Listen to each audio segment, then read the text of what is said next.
बिस्मिल्लाहिर्रहमानिर्रहीम। तो जी नम्स के एमडी कैट की जो की है वो हम आपके साथ शेयर करने वाले हैं। तो सबसे पहले जी बायोलॉजी की तरफ आते हैं। तो सबसे पहला एमसीक्यूज़ बायोलॉजी का जो है, which organelle would be more abundant in the secretary cell than the non secretary cell.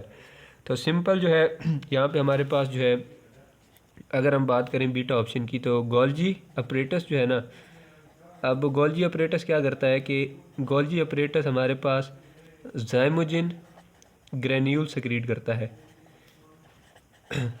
अब ये जो जाइमोजिन ग्रेन्यूल्स होते हैं ना, ये बेसिकली जब हमारे पास फूड जाता है स्टमक के अंदर, तो वहाँ पे बेसिकली ये डाइजेशन में हेल्प करते हैं। तो इसका ऑप्शन नंबर जो beta is the correct option. The structure which disappear during the cell division.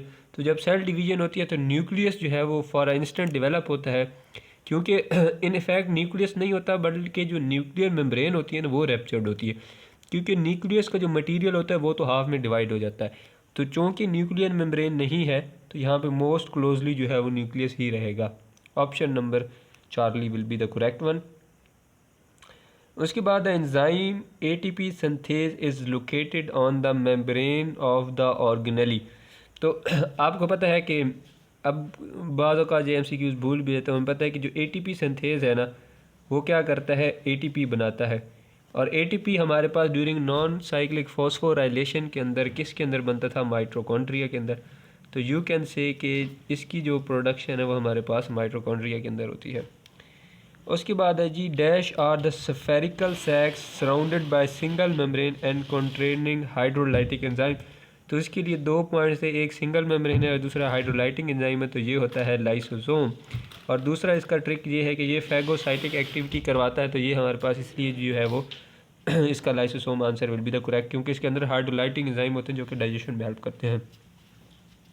Then we have, except during the nuclear division, the nucleus has the chromosome in the loosely coiled state called as, तो उसे हम जी कहते हैं chromatin. Chromatin basically एक solution type होता है, ये नेटवर्क ऑफ थ्रेड्स होता है, तो it will be the chromatin. Next question is, within the nucleus dash are made by nucleolus. Again a simple जो है बुक लाइन है कि न्यूक्लियोलस जो है वो फैक्ट्री है किसकी, राइबोसोम सिंथेसिस की। ठीक है जी। तो option number A, which of the following is correct for the cell wall. Cell wall के अंदर होती हैं पिट्स। ठीक है जी। पिट्स मीन्स कि आप यूँ समझ लें कि ये सिंपल होल्स होते हैं। तो होल्स हमारे पास परमिएबल होते हैं, ना वो किसी पार्टिकल को सेलेक्टिवली अलाउ कर सकते हैं ना डिफरेंशियली अलाउ कर सकते हैं। मीन्स कि आप ये समझ लें कि ये खुला दर है, जो भी आए ये उसको एक्सेप्ट करता है, तो we can say it will be permeable. Why it is said that plasma membrane is asymmetrical. Plasma membrane asymmetrical क्यों होती है? अच्छा, अब अगर इस क्वेश्चन को देखें तो प्लाज्मा मेम्ब्रेन के अंदर फ्लूइड मोज़ैक मॉडल में आप जाएं तो वहाँ पे लिखा हुआ है कि ये जो प्रोटीन है ना मोज़ैक मैनर के अंदर लिपिड के ऊपर लगा होता है। तो लेट्स से कि अगर ये लिपिड की बाई लेयर्ड है, ये लिपिड की एक लेयर है और ये लिपिड की एक लेयर है, तो प्रोटीन मोज़ैक मैनर में मीन्स कि प्रोटीन जो है वो इक्वली डिस्ट्रीब्यूटेड नहीं है। मीन्स कि यहाँ पे प्रोटीन इधर कर लें, ये इधर कर लें, ठीक है, ये इधर कर लें, तो जब हम इसको डिवाइड करेंगे तो ये एसिमेट्रिकल नहीं होगा। लिपिड इसको एसिमेट्रिकल सिमेट्रिकल बनाती है, लेकिन प्रोटीन जो है वो इसको एसिमेट्रिकल कर देते हैं। तो the best option will be protein are not fixed at their position. ठीक हो गया। उसके बाद जी, cell membrane also contain dash through which movement of materials take place by active and passive transport. तो बेसिकली हमें पता है कि इसमें पोर्स होते हैं, और यूजुअली वो कौन से पोर्स होते हैं, चार्ज पोर्स होते हैं। सेल वॉल के अंदर पिट्स होती हैं, पिट्स जो हैं वो फ्रीली परमिएबल होती हैं, जबकि हमारे पास जो है सेल मेम्ब्रेन के अंदर पोर्स होते हैं जो कि चार्ज बेयरिंग होते हैं। ठीक है जी। उसके बाद आते हैं जी, द स्टार्ट करने लगा। अच्छा, the next question is, the dash part of the plasma membrane control the fluidity of the membrane। तो fluidity हमारे पास हमें पता है कि कंट्रोल करते हैं जी लिपिड्स। ठीक है, और इसको मेंटेन कौन करता है, इसको मेंटेन करता है हमारे पास कोलेस्ट्रॉल। तो मेंटेन जो है वो यहाँ पे ऑप्शन आएगा आपका लिपिड्स का। उसके बाद the group of ribosomes attach by messenger RNA is also known as polysomes that attach in and control by. तो ये बेसिकली हमारे पास मैग्नीशियम आयंस होते हैं, और फेडरल की बुक में ये कैल्शियम आयन भी लिखा हुआ है। तो अब दो पॉसिबल आंसर्स हैं इसके। द ऑटोनॉमिक एंड इनवॉलंटरी, ये हमें पता है कि जो रिफ्लेक्स होता है ना वो हमारे पास क्या होता है, ऑटोनॉमिक होता है और इनवॉलंटरी होता है।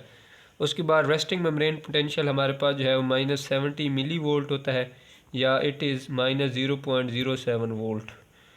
देन टच रिसेप्टर्स, टच हमारे पास हमें पता है कि मेजनर जो होते हैं वो हमारे पास क्या होते हैं, touch.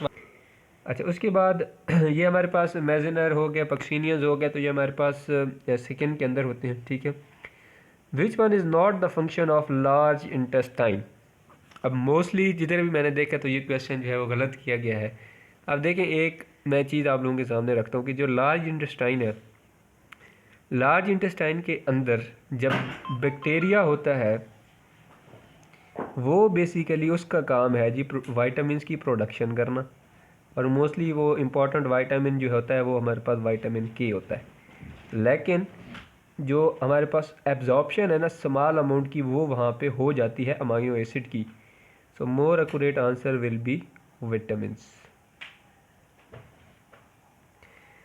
Next question is the following is the common in both digestive system. तो हमारे पास जो फेरेंक्स होता है ना वो कॉमन होता है, क्योंकि फेरेंक्स के बाद जो विंड पाइप है वो एपिग्लॉटिस से होता हुआ ट्रैकिया, फिर जो है वो ट्रैकिया से लेरेंक्स, तो फिर ब्रोंकियोल्स एंड इस तरह चला जाता है। जबकि फेरेंक्स के नीचे जो हमारे पास फूड पाइप होता है वो एसोफेगस के अंदर, फिर स्टमक एंड फिर small intestine and large intestine में डिवाइड हो जाता है। उसके बाद next is heart beat is normally controlled by, तो ये होता है जी S A node, sinoatrial node, और इसको रेगुलेट कौन करते हैं, एवी नोड, जो कि बेसिकली एक पेस बनाते हैं। The method which help in developing immunity against bacteria, चाहे बैक्टीरिया हो चाहे वायरस हो, इम्यूनिटी हमेशा जो है वो कौन देता है, वैक्सीन देती है, ठीक है जी, इम्यूनिटी हमेशा वैक्सीन देती है।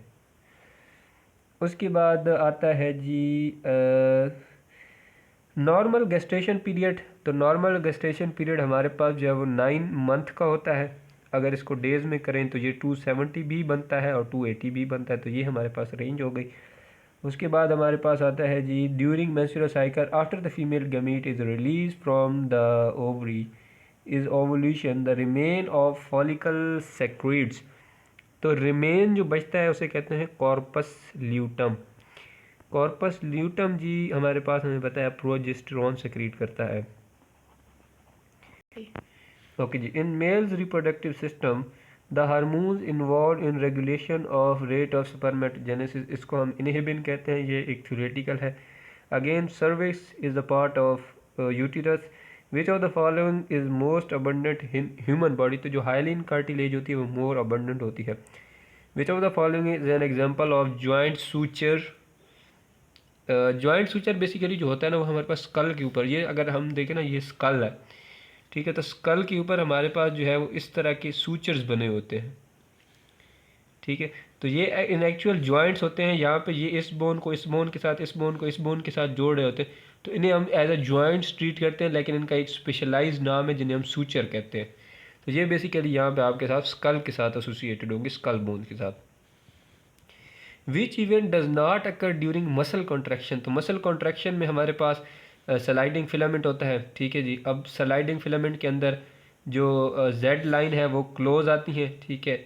उसके बाद आई बैंड शॉर्ट होता है और जेड जोन जो है वो डिसअपियर हो जाता है, ठीक है। तो पीछे बचता है ए बैंड, तो ये गलत है, तो यही हमारे पास जो है वो करेक्ट ऑप्शन होगा। Smooth muscles are long and spindle shape with, तो इनमें बेसिकली जो स्मूथ मसल होते हैं वो 1 न्यूक्लियस पर सेल होता है। इसके अलावा जो हमारे पास स्केलेटल मसल होते हैं वहाँ पे मैनी न्यूक्लियस पर सेल होता है, और जो कार्डिक मसल होते हैं वहाँ पे भी हमारे पास 1 न्यूक्लियस पर सेल मौजूद होता है। Blood group which is known as a universal donor, universal donor हमें पता है ओ होता है, लेकिन अब यहाँ पे नेगेटिव है तो रीसेस फैक्टर हमने देखना है। तो जिसमें रीसेस फैक्टर नहीं होगा, रीसेस फैक्टर नहीं होगा तो हमारे पास उसके अंदर एंटीबॉडी नहीं होंगी, तो जो सेल आएगा उसको कोagulate नहीं कर पाएंगे। That's why we use that O negative as a universal donor. उसके बाद जी हमारे पास which one to be considered as a characteristic of virus or living characteristic, तो ये हमारे पास जो है वो जेनेटिक मटेरियल को म्यूटेट करते हैं, इसके अलावा हमारे पास ये क्रिस्टलाइज, तो ह्यूमन क्रिस्टलाइज नहीं हो सकते, तो ये इसका लिविंग कैरेक्टर थोड़ी है। नॉन सेलुलर रिस्पायरेशन तो हम ह्यूमंस करते हैं, तो ये भी इसका लिविंग कैरेक्टर नहीं है। लैक ऑफ बायोसिंथेटिक मशीनरी तो हमारी होती है, तो ये भी इसका लिविंग कैरेक्टर नहीं है। तो एक ही बचता है, म्यूटेट देयर जेनेटिक मटेरियल, तो ये करते हैं। उसके बाद the group of organism which with similar morphology and physiology which can breed together to produce fertile offspring is called a species. सबसे पहले याद रखें जो किंगडम होती है वो हमारे pass on a larger scale होती है, फिर उसको डोमेन, फिर हमारे पास लास्ट स्पीशीज जिसमें दो सेम कैटेगरी के जो इनवर्टिब्रेट्स होते हैं, ये वर्टिब्रेट्स होते हैं, वो इंटरब्रीड करते हैं, and the result is offspring. उसके बाद the oxygen is available, the complete break down of glucose produces ATP molecules in prokaryote. तो यहाँ पे जो है वो कंप्लीट ऑक्सीडेशन का बोला गया है, तो कंप्लीट ऑक्सीडेशन में 40 प्रोड्यूस होते हैं, अगर नेट होता तो 38। उसके बाद the next question is what are the product of light dependent reaction of the photosynthesis. तो इसका जी हमारे पास हमें पता है कि लाइट प्रोडक्ट के एक तो ATP होता है, दूसरा NADPH होता है, एंड लास्ट जो हमारे पास बचता है NADP भी इसको लिख सकते हैं, एंड लास्ट हमारे पास इसके साथ सूटेबल ऑक्सीजन है, तो आप it will be correct answer. In the presence of photosynthesis water act as. अब अगर ये दो क्वेश्चन आप इस इक्वेशन से समझे, तो जो हमारे पास फोटोसिंथेसिस की अगर हम इक्वेशन लिखें ना, तो होती CO2 प्लस H2O, मैं इसको बैलेंस नहीं कर रहा, प्लस लाइट, और ये हमारे पास बनता है C6H12O6 साथ में O2, ठीक है। अब यहाँ पे अगेन वाटर आएगा, क्योंकि वाटर दोनों तरफ एज अ प्रोडक्ट है, तो हम इसको नहीं लेते। तो यहाँ पे अगर देखें तो CO2 जो है वो हमारे पास H2O सॉरी जो हमारे पास है वो O2 में कन्वर्ट हुआ है, जबकि CO2 जो है वो ग्लूकोज में। तो CO2 की हुई है हमारे पास रिडक्शन, जबकि H2O की हमारे पास हुई है oxidation.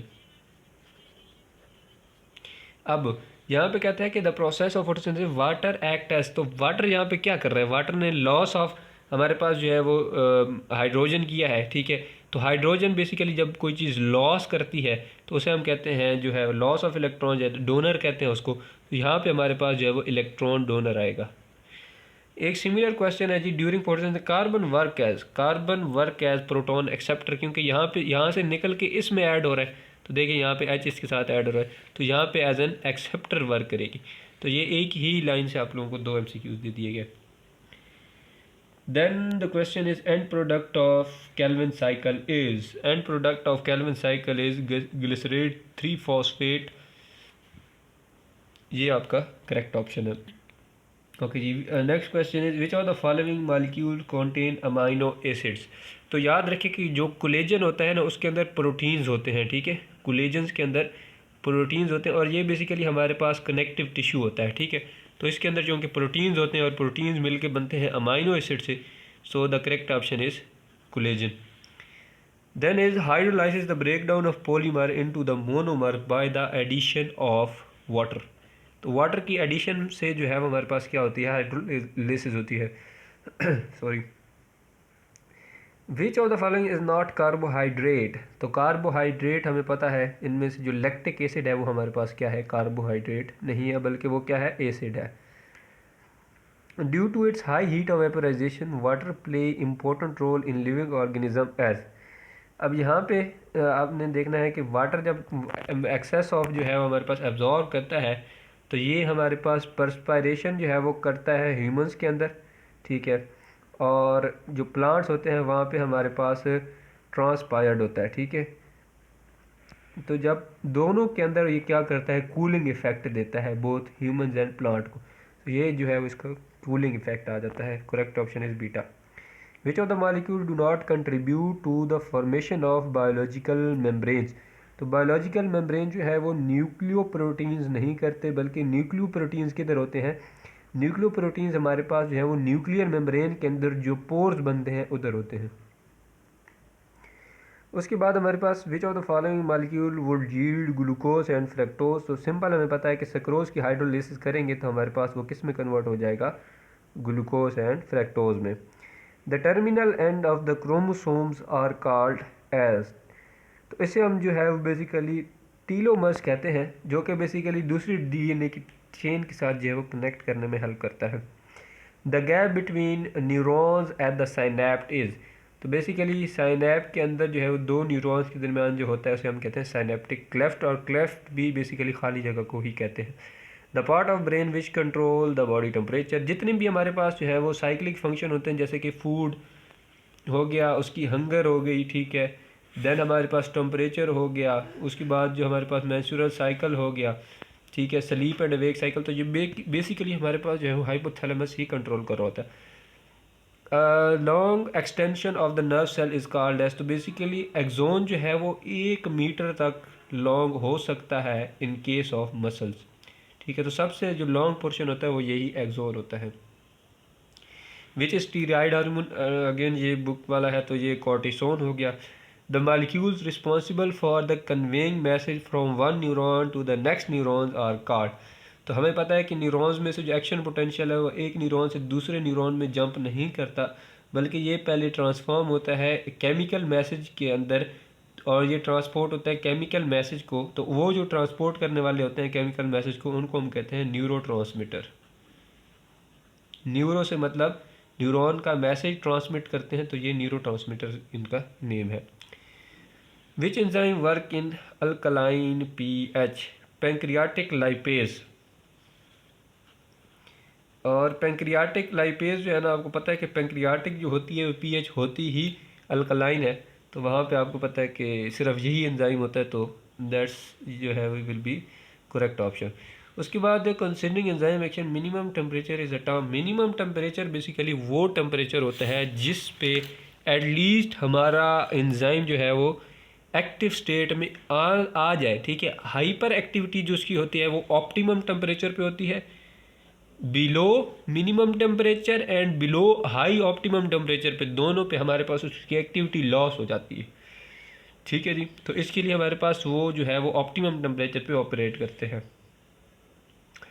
Which option is correct about the non competitive inhibitor, तो नॉन कम्पिटिटिव इनहिबिटर जो है हमारे पास क्या करते हैं कि which is non competitive to compete for the competition for the active site, तो बेसिकली जो है वो नॉन कंपटीशन विच,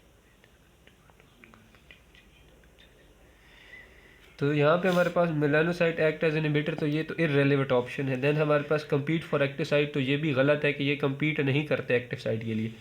इनएक्टिव एंजाइम गेटिंग रीएक्टिवेटेड, तो अगर उन्होंने रीएक्टिवेट ही होना है तो वो नॉन कम्पिटिटिव क्यों है, तो हमारे पास बेस्ट ऑप्शन है एंजाइम शेप डिस्टॉर्ट हो जाती है,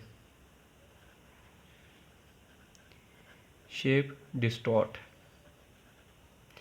Which type of enzyme would be most active in your gut after eating loaf of bread, तो हमारे पास जो है वो, तो जो करेक्ट ऑप्शन है हमारे पास वो है अमाइलेज। अमाइलेज जो है उसका दूसरा नाम है अमाइलॉप्सिन। अमाइलॉप्सिन को अमाइलोपटाइलिन भी कहते हैं।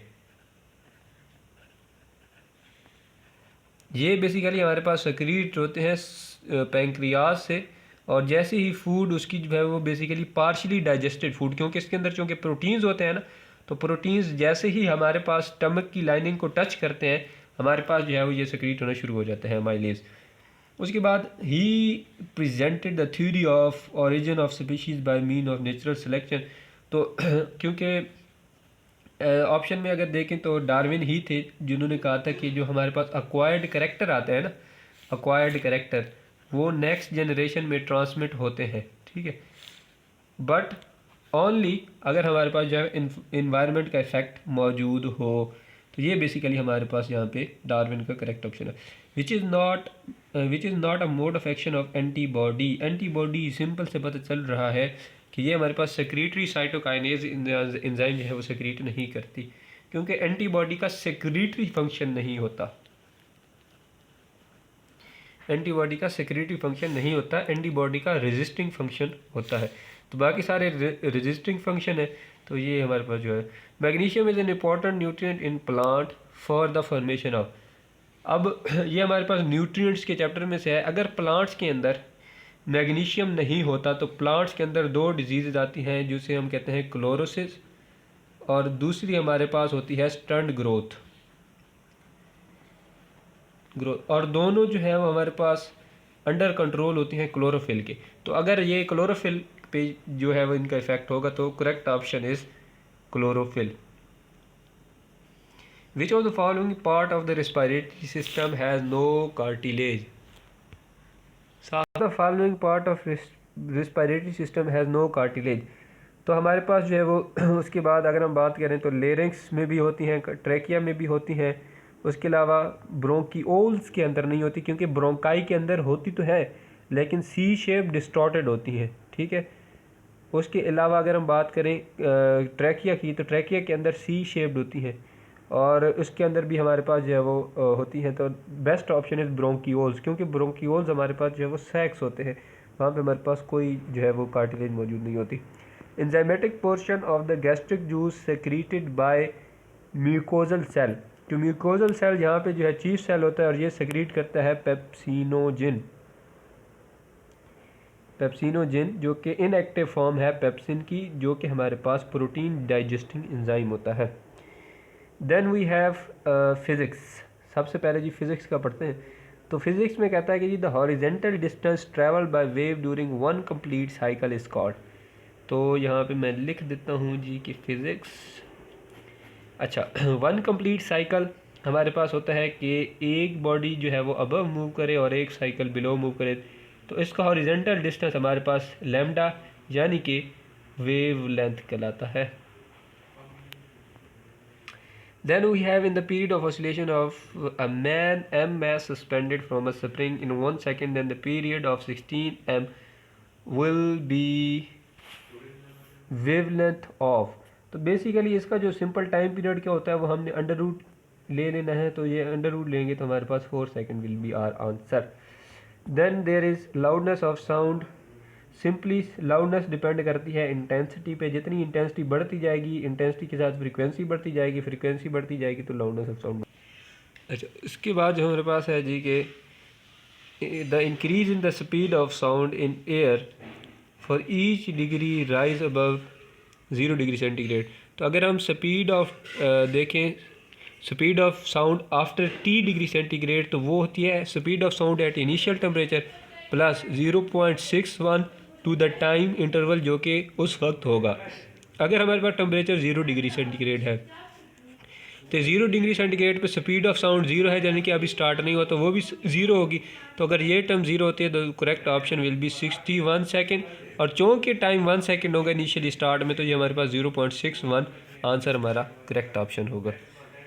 The next question is first law of thermodynamic is the next question is first law of thermodynamic is based on. तो सिंपल इसका आंसर है, ये हमारे पास बुक लाइन है, law of conservation of energy. Thermodynamic pressure can the thermodynamic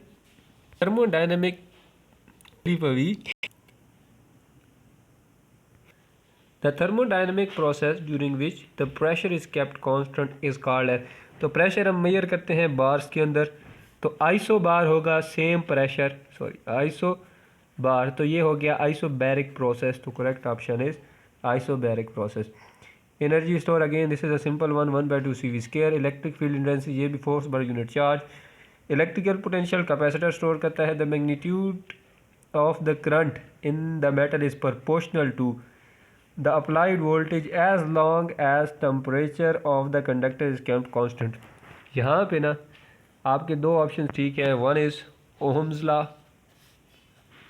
and the second one is Ampere law. तो जो Ampere's law होता है वही ओहम लॉ होता है, जो ओहम लॉ होता है वही एम्पेयर लॉ होता है। तो अब ये आप पे है कि आप लोगों ने आंसर कौन सा लगाया एंड की पे कौन सा सेलेक्टेड है, तो it's totally depend on your किस्मत। The resistance of pure metal increase. तो रेजिस्टेंस जो है प्योर मेटल के लिए यानी कि कंडक्टर के लिए टेम्परेचर की डायरेक्ट होती है, सेमी कंडक्टर यानी कि नॉन मेटल्स के लिए ये होती है इनवर्स। तो हमारे पास correct option is temperature. The magnetic field inside a current carrying wire varies. अब यहाँ पे अगेन जो है वो हमारे पास कुछ चीज़ें हैं, या तो ये आर के डायरेक्ट हो सकती है, ठीक है, या तो इनवर्स ऑफ आर स्क्वायर हो सकती है। अब अगर डायरेक्ट देखें तो हमारे पास जो मैग्नेटिक फील्ड होती है वो mu so mu not is equal to I square R होती है, जबकि देखें तो ये ई एम रेशो हमारे पास जो होती है 2v/b स्केयर आर स्केयर होती है।